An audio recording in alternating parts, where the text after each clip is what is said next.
خدا باپ کی زندہ کلام میں سے زبور کی کتاب مصیبت کے وقت تسلی زبور 77۔ میں بلند آواز سے خداوند کے حضور فریاد کروں گا، خدا ہی کے حضور بلند آواز سے، اور وہ میری طرف کان لگائے گا۔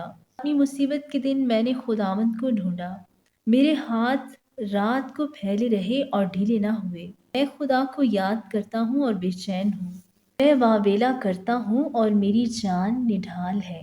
تو میری آنکھیں کھلی رکھتا ہے، میں ایسا بے تاب ہوں کہ بول نہیں سکتا۔ میں گزشتہ ایام پر یعنی قدیم زمانہ کے برسوں پر سوچتا رہا۔ مجھے رات کو اپنا گیت یاد آتا ہے، میں اپنے دل ہی میں سوچتا ہوں، میری روح بڑی تفتیش میں لگی ہے، کیا خداوند ہمیشہ کے لیے چھوڑ دے گا؟ کیا وہ پھر کبھی مہربان نہ ہوگا؟ کیا اس کی شفقت ہمیشہ کے لیے جاتی رہی؟ کیا اس کا وعدہ ابد تک باطل ہو گیا؟ کیا خدا کرم کرنا بھول گیا؟ کیا اس نے قہر سے اپنی رحمت روک لی؟ پھر میں نے کہا، یہ میری ہی کمزوری ہے، میں تو حق تعالیٰ کی قدرت کے زمانہ کو یاد کروں گا، میں خداوند کے کاموں کا ذکر کروں گا، کیونکہ مجھے تیرے قدیم عجائب یاد آئیں گے۔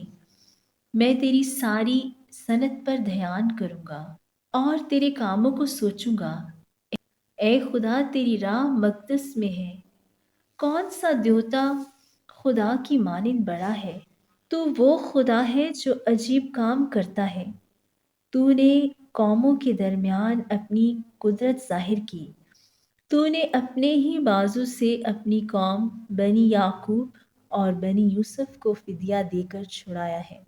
اے خدا، سمندروں نے تجھے دیکھا، سمندر تجھے دیکھ کر ڈر گئے، گہراؤں بھی کانپ اٹھے، بدلیوں نے پانی برسایا، افلاک سے آواز آئی، تیرے تیر بھی چاروں طرف چلے، بگولے میں تیرے رتھ کی آواز تھی۔